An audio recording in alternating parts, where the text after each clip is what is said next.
Hello students, आपका स्वागत है।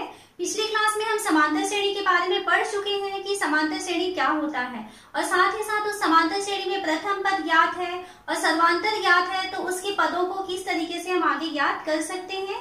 और यदि समांतर श्रेणी दिया हुआ है तो उसके nवें पद का फॉर्मूला भी हम सीख चुके हैं। तो समांतर श्रेणी के लिए प्रथम पद को प्रदर्शित किया जाता है, इसको लिखते हैं, प्रथम पद को a मानते हैं और सर्वांतर को यदि हम d से प्रदर्शित करें, सर्वांतर को d से प्रदर्शित करें तो हम फॉर्मूले में देखे थे कि उसका जो nवां पद है tn के लिए फॉर्मूला होता है a प्लस n-1d। ये फॉर्मूला हमने पिछले क्लास में सीख लिए हैं। साथ ही साथ इससे रिलेटेड कुछ क्वेश्चन भी हम सॉल्व किए थे। आज की क्लास में हम nवें पद से संबंधित और कुछ क्वेश्चन सॉल्व करेंगे और इसके अलावा आज हम सीखेंगे कि यदि आपको दो पद दिए गए हैं तो उन दो पदों के बीच में आप माध्य पद का निवेश करके किस तरीके से समांतर श्रेणी निकाल सकते हैं। यहाँ हम क्वेश्चन देखते हैं।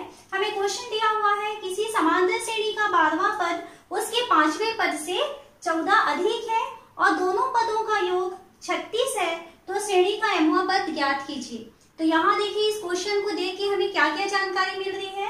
दो पदों के बारे में बता रहा है कि 12 नंबर का पद और 5वां नंबर का पद, तो इसमें क्या समानता है, क्या संबंध है कि 12वां पद जो है वो 5वें से 14 ज्यादा है, ये कह रहा है पहली चीज। और दूसरी चीज ये कह रहा है कि अगर हम उन दोनों पदों को जोड़ देंगे तो 36 आता है। तो हम इसे सॉल्व करते हैं। क्योंकि ये समांतर श्रेणी दिया है तो हम मान लेते हैं कि माना इसमें प्रथम पद को a मान लें और इसमें सर्वांतर जो है उसको हम d मान लेते हैं। तो माना प्रथम पद a है और सर्वांतर d है। उसके बाद में इसमें पदों की संख्या के बारे में बता रहा है कि 12वां पद और 5वां पद, तो हमारे पास फॉर्मूला होता है tn equal to a plus n-1d। ये फॉर्मूला यूज करना है। 12वां पद कहता है और 5वां पद, इसमें क्या संबंध है कि वो कह रहा है t12 का मान 5वें से 14 अधिक, यानी कि t5 धन 14। इस तरीके से क्वेश्चन में बताया है उसने। तो यहाँ हम लिखेंगे प्रश्नानुसार। प्रश्नानुसार कहता है कि t12 जो है t5 से 14 ज्यादा है। तो यहाँ इस तरीके से इक्वेशन बनाना है। t12 की वैल्यू है तो इसे आप क्या लिखेंगे, हम फॉर्मूला क्या जानते हैं, tn का मान a प्लस n-1d होता है। तो t12 का मान क्या हो जाएगा, a प्लस 12-1d।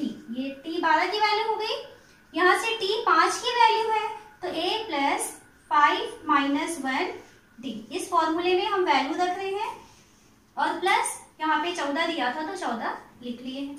अब इसे और थोड़ा सॉल्व करें तो ये है a, यहाँ 12 में से एक कम करेंगे तो ये 11d हो गया और ये हो गया a प्लस 5 में से एक कम कर दिए तो 4d धन 14। ये कंप्लीट हुआ। हम एक काम करें, यहाँ से a और d को एक ही पक्ष में लेकर के आते हैं तो a धन 11d और यहाँ से a धन 4d को ला रहे हैं तो यहाँ से ऋण a और ऋण 4d का मान हो गया 14। यहाँ a से और माइनस a ये दोनों कैंसिल हो गया, 11d ऋण 4d तो कितना बचेगा, ये 7d का मान आ रहा है 14। और d की वैल्यू अगर हम निकालते हैं यहाँ से तो d की वैल्यू आ रही है 14/7। तो हमको d का मान कितना मिल रहा है, 2। अब इसके बाद क्वेश्चन में कहता है कि इसके दोनों पदों का योग 36 है, ये सेकंड उसने कहा है। तो फिर से हम जाते हैं पुनः, उसने कहा है दोनों पद, कौन कौन से पद, t12 और t5, इन दोनों को जोड़ते हैं तो 36 आता है, ऐसा क्वेश्चन में बताया है। फिर वैल्यू रखें t12, तो t12 का मान अभी देखें 1 धन 11d ऐसा होता है और t5 का मान होता है a धन 4d, इसका मान है 36। यहाँ से a और a कितना हो जाएगा, 2a धन 11d और 4d, तो ये हो जाएगा 15d बराबर 36। अब इसमें आपको d की वैल्यू रखना है तो d की वैल्यू अभी हम निकाल चुके ना, 2 आया हुआ है तो इसको हम लिख सकते हैं 2a धन 15 और d की जगह में हमको 2 लिखना है तो गुणा 2 करके रखें, का मान आया हुआ है 36। तो 2a धन 15 दूनी 30 बराबर 36, या 2a बराबर हो जाएगा 36 ऋण 30। तो यहाँ से कितना मिल रहा है 2a का मान 6। आपको a की वैल्यू चाहिए, तो a की वैल्यू हो गई 6/2 मतलब 3। अब देखिए आपको a की वैल्यू 3 मिल चुका है और d की वैल्यू 2 मिल चुका है। हमें सवाल में क्या कहता है, हमें कहता है कि इसका mवां पद क्या होगा ज्ञात कीजिए। तो mवां पद निकालना है, यानी आपको tm की वैल्यू चाहिए। तो tm के लिए फॉर्मूला रखें, जब tn होता है तो a + n - 1d, तो tm होगा तो इसका फॉर्मूला हो जाएगा a + m - 1d। तो यहाँ आप a और d की वैल्यू को रखेंगे। तो इसकी वैल्यू देखिए, a की वैल्यू कितनी है 3 और m ऋण 1 और d का मान कितना है 2, तो यहाँ पर लिखेंगे गुणा 2। कोष्टक हटाए तो 3 धन, यहाँ पे एक जब कोष्टक हटाएंगे तो यहाँ 2 का गुणा पहले m से होगा, तो 2m ऋण 2 का गुणा 1 से होगा तो 2। ये tm की वैल्यू निकलती है। तो 3 ऋण 2 कितना हो गया 1 धन 2m। ये है tm का मान जो हमको क्वेश्चन में उसने कहा था कि इसका mवां पद क्या होगा।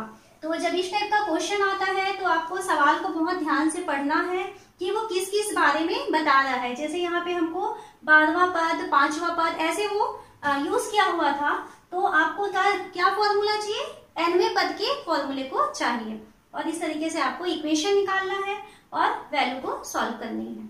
अगला हम क्वेश्चन देखते हैं। समांतर श्रेणी 3, 8, 13 और इस तरीके से श्रेणी जो है वो 253 तक खत्म हो रही है। इसमें अंतिम से 10वां पद क्या होगा ये ज्ञात कीजिए कहता है। तो सबसे पहले आपको श्रेणी से क्या क्या जानकारी मिल रही है वो लिख लेते हैं। तो इस श्रेणी में हमें दिखाई दे रहा है प्रथम पद, तो हम लिखते हैं प्रथम पद, जिसको कि हम ए से प्रदर्शित करते हैं, उसका मान हमें दिखाई दे रहा है 3। और साथ ही साथ इस श्रेणी में अगर हम सर्वांतर की बात करें तो सर्वांतर के लिए हम जानते हैं कि सर्वांतर d का मान हम निकालते हैं सेकंड में से आप फर्स्ट वाले पद को माइनस कर दीजिए, या किसी भी लगातार 2 पदों में से बाद वाले में से पहले को हमको घटा देना है। तो हम यहाँ दूसरे में से पहले पद को घटा देते हैं। तो d का मान आपको मिल रहा है 5, a की वैल्यू मिल चुकी, d की वैल्यू मिल चुकी, और क्या दिखाई दे रहा है 253 में श्रेणी खत्म हो रही है। तो हमें ये नहीं मालूम कि श्रेणी में कितने पद हैं, तो आपको तो पहले ये लिखना होगा कि माना इस श्रेणी में n पद है, वो हमें स्टार्टिंग में देना है। तो हम मान लेते हैं माना श्रेणी में n पद है, ये हम मान लिए। तो अंतिम पद 253 है, यानी tn का मान दिया हुआ है 253। जबकि हम tn के लिए फॉर्मूला जानते हैं कि a + n-1t, ये होता है tn का फॉर्मूला। इसकी वैल्यू हमें दिया हुआ है कि ये 253 है, तो इसकी वैल्यू रखिए, a और d की वैल्यू हम जान रहे हैं। तो a की जगह हम रखते हैं 3 और n ऋण 1 और d का मान अभी हम निकाले हैं 5, तो गुणा 5 बराबर 253। यहाँ तक हो चुका। अब आगे सॉल्व करें तो 3 धन, यहाँ कोष्टक हटाएंगे हम, तो ये क्या हो जाएगा देखिए 5n ऋण 5 और 1 का गुणा हो जाएगा 5 बराबर 253। तो ये 3 हुआ और ये ऋण 5 हुआ, तो क्या हो गया, ये ऋण 2 मिला हमें। तो 5n ऋण 2 का मान है 253। n की वैल्यू चाहिए, तो 5n को यहीं पे रहने देते हैं, ये हो गया 253 और ऋण 2 उधर पक्षांतर होकर के बन जाएगा धन 2। तो क्या मिल रहा है आपको, 5n का मान मिल रहा है 255। ये मिल चुका। आपको n की वैल्यू चाहिए, तो n की वैल्यू के लिए आप क्या करेंगे, n बराबर हो जाएगा 255/5। ये गुणा था, उधर जाकर के भाग हो गया, कैंसिल करते हैं। तो n की वैल्यू आ रही है 51। तो यहाँ से क्या पता चल रहा है कि इस श्रेणी में जो है 51 पद है। अब हमें देखिए क्वेश्चन क्या पूछा है उसने, अंतिम से 10वां पद क्या होगा। तो जब कभी भी आपको एक लाइन बनी हुई है और अंतिम से आपको पद पूछता है, तो जैसे मान लीजिए आपके पास यदि 10 बच्चे खड़े हुए हैं, 1 2 3 4 5 6 7 8 9 और 10, इस तरीके से मान लीजिए 10 बच्चे खड़े हुए हैं और आपको ये पूछता है कि आखिरी से 5वें नंबर का बच्चा कौन होगा। तो आखिरी से हम 5वें नंबर की बात करें तो देखिए 1 2 3 4 5, तो आखिरी से यदि हम 5वां नंबर कहेंगे तो स्टार्टिंग से वो बच्चे का है छठवां नंबर। तो जो स्टार्टिंग से छठवें नंबर का बच्चा है वो पीछे से पांचवें नंबर का बच्चा होगा। या यदि मान लीजिए इसी में कहा जाए कि आखिरी से दूसरे नंबर का बच्चा कौन है, तो आखिरी से दूसरे नंबर का बच्चा कौन है, जो सामने से 9 नंबर का है। तो यहाँ देख करके आपको समझना चाहिए कि अगर आपको कभी भी किसी भी श्रेणी में अंतिम से पद पूछता है तो उसकी वैल्यू होती है सामने से आप उसको माइनस करेंगे और उसके साथ +1 जोड़ देंगे। जैसे इसी क्वेश्चन में आपको कहा था आखिरी से पांचवा नंबर, तो आप क्या करेंगे, टोटल कितने बच्चे थे 10, आखिरी से पांचवा कहा था तो 10 में से 5 घटा दिए और उसके साथ 1 जोड़ देंगे, तो कितना हो जाएगा ये 6। या अंतिम से दूसरा पद पूछता है तो आप क्या करेंगे, 10 में से 2 घटा दीजिए क्योंकि अंतिम से पूछा था और इसके साथ फिर +1 कर दीजिए, तो 10 और 1 11, 11 में 2 चला गया 9। तो हम क्या कहेंगे कि जो आखिरी से दूसरे नंबर का बच्चा है वो सामने से यदि हम उसे गिनेंगे तो वो 9वें नंबर का बच्चा हो जाएगा।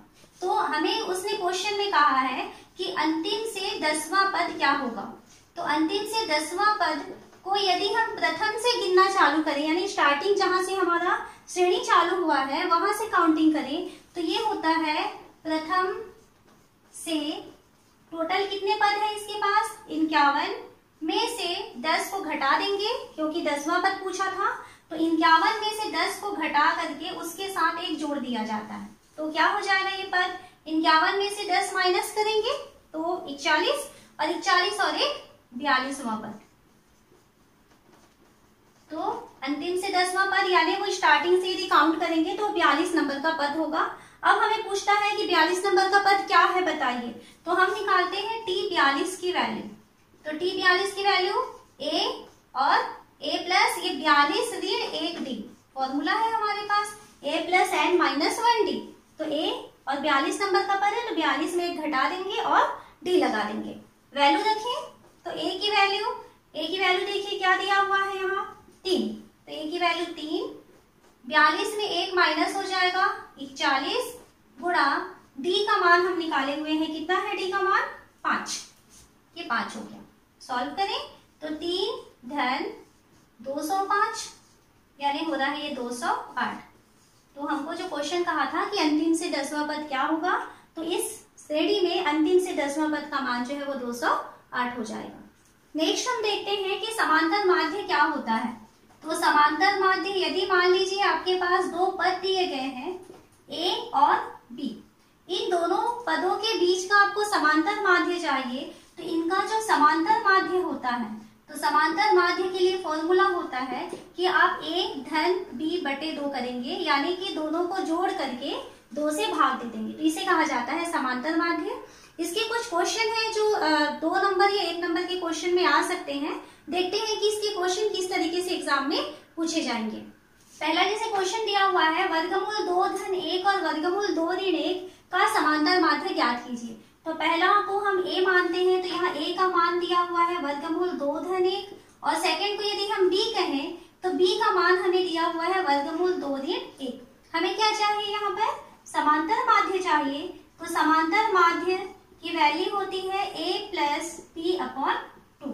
इसकी वैल्यू रखें तो ये हो जाएगा, समांतर माध्य की वैल्यू हो जाएगा A की वैल्यू रखें वर्गमूल 2 धन 1 धन B की वैल्यू रखें तो वर्गमूल 2 ऋण 1 पूरे के बटे में 2।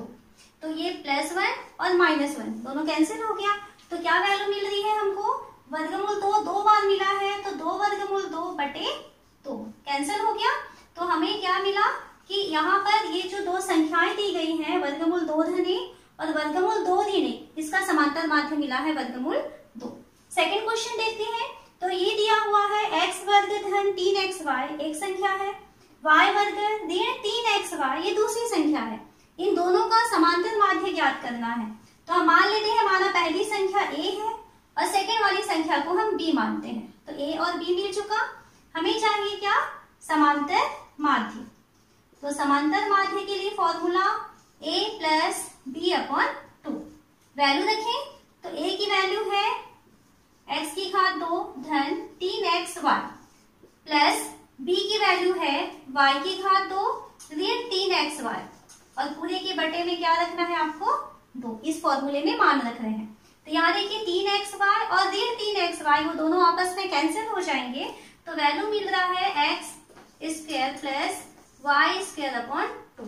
तो इस तरीके से आपको दो पद दिए जाएंगे, दो संख्याएं दी जाएंगी, और उन दोनों संख्याओं का यदि समांतर माध्य पूछा जाएगा तो आप फॉर्मूला यूज करेंगे समांतर माध्य बराबर a धन b बटे 2। ये फॉर्मूला आपको याद रखना है। नेक्स्ट हम क्वेश्चन देखते हैं। दो संख्याओं का समांतर माध्य 7 एवं गुणनफल 45 है, तो संख्याएं ज्ञात कीजिए। तो हमें यहाँ पे दो संख्याएं माननी है। पहले तो हम मान लेते हैं कि माना संख्याएं a तथा b हैं।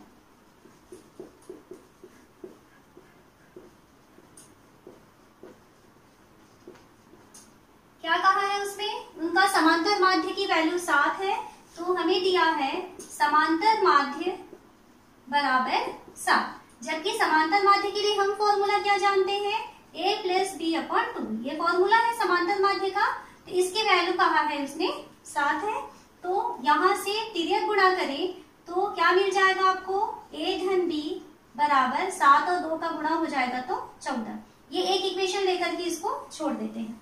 फिर क्वेश्चन का अगला लाइन पढ़े तो इसमें कहा है कि उन दोनों संख्याओं का गुणनफल 45 है, तो पुनः हमें कहा है गुणनफल, तो गुणनफल यानी आपको करना है a गुणा b। तो a b का मान कितना कहा है उसने, 45। ये अब देखिए ये एक आपको लीनियर इक्वेशन यानी रैखिक समीकरण मिल रहा है, और यहाँ पे a और b का गुणा हो रहा है। दो तरीके से सॉल्व कर सकते हैं, चाहे तो हम और एक लीनियर इक्वेशन लाएं और वहां पे विलोपन या प्रतिस्थापन से सॉल्व करें, या सेकंड तरीका हो सकता है कि हम इन दोनों को द्विघात समीकरण में चेंज करें और वहां से सॉल्व करें। तो द्विघात समीकरण में यदि आपको चेंज करना है तो यहाँ से a या b किसी एक संख्या के मान को, किसी एक चर राशि के मान को अलग करते हैं। जैसे मान लीजिए हम यहाँ a की वैल्यू लिखना चाहें तो a की वैल्यू क्या लिख सकते हैं, 14। b को पक्षांतर करेंगे तो 14 ऋण b। यहाँ से हम a की वैल्यू निकाल लिए हैं समीकरण 1 से। अब इस a के मान को यदि हम यहाँ रख दें तो क्या मिलेगा, देखिए a का मान दिखाई दे रहा है, तो इस a की जगह हम लिखेंगे 14 ऋण b, और b की जगह तो b ही रहेगा। इसका मान हो गया है 45। कोष्ठक हटाए तो ये हो गया 14b ऋण b की घात 2 बराबर 45, या सबको हम पक्षांतर कर दें तो ये हो जाएगा ऋण b की घात 2 धन 14b। 45 को इधर लाएंगे तो ऋण 45 बराबर 0। अब b की घात 2 के सामने माइनस का निशान आ रहा है, तो एक काम करते हैं कि पूरी लाइन के साथ हम माइनस का मल्टीप्लाई कर दें, जिससे कि इसके सामने जो ऋण का निशान है वो हट जाएगा। तो पूरे के साथ यदि हम ऋण का गुणा कर दें तब हमारा समीकरण चेंज हो गया है। b की घात 2 ऋण 14b और ऋण 45 था वो बन जाएगा धन 45। इस तरीके से हमारा समीकरण बदल चुका है। इसमें जो है आपको सॉल्व करना है, ये द्विघात समीकरण दिखाई दे रहा है। तो यहाँ देखिए शुरू और आखिरी वाले को गुणा करते हैं। द्विघात समीकरण सॉल्व करना सीख चुके हैं हम, गुणनखंड मेथड से कैसे सॉल्व किया जाता है। तो शुरू और आखिरी वाले को करेंगे, कितना आ रहा है, प्लस के साइन में आ रहा है प्लस 45। तो बीच वाली संख्या को ऐसे दो भागों में बांटेंगे कि जोड़ने से बीच वाली संख्या रहे और गुणा करने से 45 आए। तो ऐसी दो संख्याएं कौन है जिसे जोड़ने से तो 14 होता है लेकिन गुणा करने से 45 होता है। तो वो संख्याएं होती है 9 और 5। जोड़ेंगे तो 14 मिलेगा और गुणा करेंगे तो 45 मिलेगा। तो इसे लिखा जा सकता है b की घात 2 ऋण 14 को हम लिख सकते हैं 9 धन 5 b धन 45 बराबर 0। b की घात 2 ऋण 9b ऋण 5b धन 45 बराबर 0। अब दो की जोड़ी बनाएं तो यहाँ से देखिए पहली जोड़ी से क्या कॉमन ले सकते हैं, b को कॉमन ले लिए तो यहाँ से मिल जाएगा b ऋण 9। और दूसरी जोड़ी से सामने माइनस दिखाई दे रहा है, माइनस हटाए और यह दोनों से हम चाहे तो 5 को कॉमन ले सकते हैं।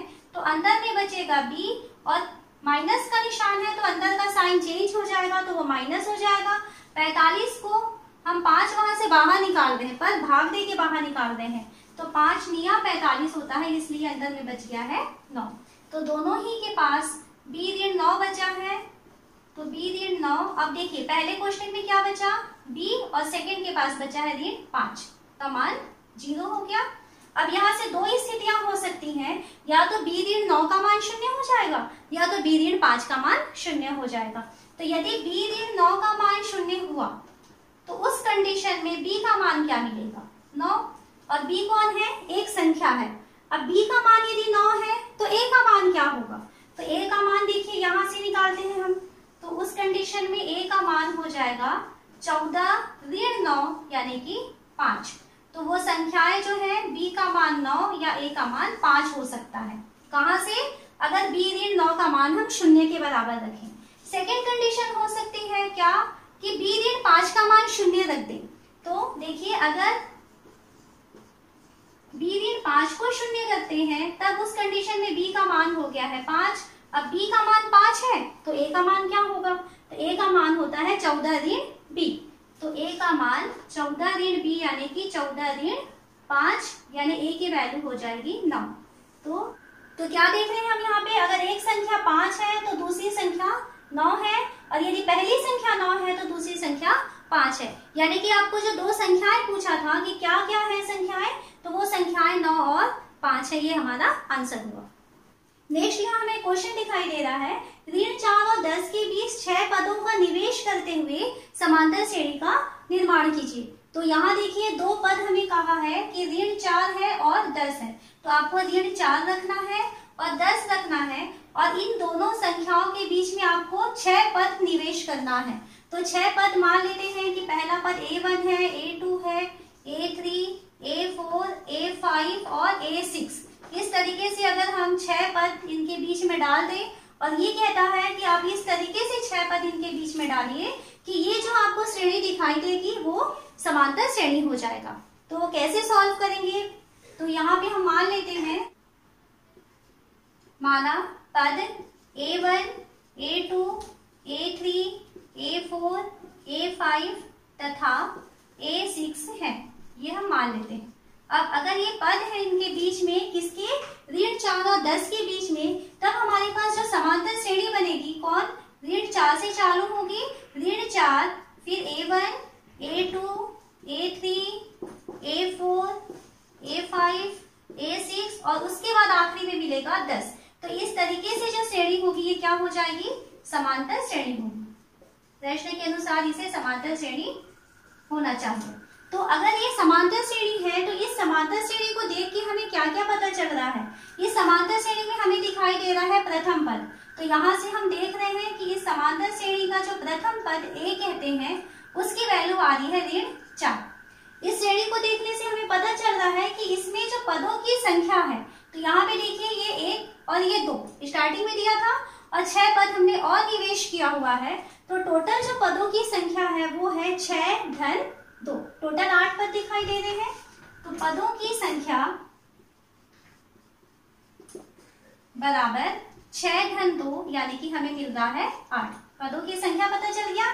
और साथ ही साथ इसमें अंतिम पद जो है वो 10 दिखाई दे रहा है। अंतिम पद यानी कि 8वां पद, तो हमें दिखाई दे रहा है T8 का मान 10। अब यहाँ आपको क्या चीज नहीं मालूम? यहाँ आपको सर्वांतर का मान पता नहीं चल रहा है। तो सबसे पहला हमारा काम है कि हम इसमें सर्वांतर यानी D की वैल्यू को निकालें, और उसके बाद में फिर हम A1, A2 की वैल्यू को निकाल पाएंगे। देखिए यहाँ पे Tn का फॉर्मूला क्या होता है? A plus n-1D। ठीक है, ये फॉर्मूला है। हमें क्या दिया है? T8 का मान 10 के बराबर दिया है, तो हमें मालूम है T8 का मान कितना दिया है? 10। जबकि T8 के लिए अगर हम फॉर्मूले में मान रखें तो ये क्या हो जाएगा? A प्लस n की जगह है 8, है ना, तो 8 ऋण 1 और ये हो गया D, इसका मान है 10। अच्छा, यहाँ पे हमें A की वैल्यू भी पता है, प्रथम पद की वैल्यू दिया है -4, तो यहाँ पे A की जगह हम रखेंगे -4। अब इसे थोड़ा सॉल्व करें तो ये हो गया -4, ये 8 में 1 चला गया तो ये 7D बराबर 10। यहाँ पर -4 है, पक्षांतर करेंगे तो +4 हो जाएगा, तो यहाँ से 7D का मान हो जाएगा 10 और ये उधर जाकर के धन 4 हो गया। तो यहाँ देखिए 7D का मान हो रहा है 14, तो D का मान कितना हुआ? 14/7। तो D की वैल्यू हमको मिल चुकी है 2 के बराबर। अब देखिए यहाँ पे आपको D का मान मिल चुका है और A का मान मिल चुका है। आपको क्या निकालना है?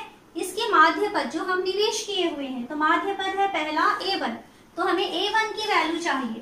तो A1 को देखिए, A1 जो है इस श्रेणी का दूसरा पद है, हालांकि हम उसको पहला माध्य पद कह रहे हैं, लेकिन वो वास्तव में श्रेणी का दूसरा पद है। तो a1 अगर दूसरा पद है तो इसके लिए होगा a प्लस 2 माइनस 1 डी, या जिसको हम कह सकते हैं a प्लस डी। तो a1 की value a plus D value रख दीजिए। तो a की वैल्यू यहाँ से -4 और d की वैल्यू है 2। तो कितना आ गया a1 का मान? -2। ये पहला मिल चुका। a2 की वैल्यू चाहिए। तो a2 जो है वो श्रेणी का तीसरे नंबर का पद है, तो उसका फॉर्मूला क्या हो जाएगा? तीसरा पद है तो a प्लस 2d होता है फॉर्मूला। वैल्यू देखें, a की वैल्यू 4 और 2 गुणा d का मान है कितना निकाले हैं? 2। तो 4 धन 4, तो यहाँ पे हमको देखिए इसकी वैल्यू आ रही है 0। 4 धन 4, तो a2 की वैल्यू आ गई 0। a3 की वैल्यू चाहिए, तो a3 के लिए फॉर्मूला हो जाएगा a प्लस 3d। वैल्यू रखें -4 प्लस 3 इंटू 2, क्या हो गया? -4 प्लस 6 यानी कि 2। a3 हो चुका। a4 चाहिए, तो a4 यानी a plus 4d -4 plus 4 into 2, d की वैल्यू 2 आया हुआ है, तो ये हो गया -4 प्लस 8 यानी कि 4। a4 मिल चुका। a5 यानी a प्लस 5d, तो -4 प्लस 5 इंटू 2, तो -4 प्लस 10 यानी कि 6 हो गया। और लास्ट a6 की वैल्यू चाहिए, तो इसकी वैल्यू होगी a प्लस 6d यानी कि -4 प्लस 6 इंटू 2, तो 6 इंटू 2 यानी 12, 12 -4 यानी कि 8। तो इस तरीके से आपको इसमें 6 माध्य पदों की वैल्यू पूछा था। तो 6 माध्य पद हैं आपके पास, -2, 0, 2, 4, 6 और 8, जिसको कि अगर हम मान लीजिए श्रेणी में इसकी वैल्यू रख देते हैं तो जो आपको श्रेणी दिखाई देगी वो समांतर श्रेणी बन जाएगी। यहाँ कुछ क्वेश्चन दिखाई दे रहे हैं जिसको आपको सॉल्व करना है।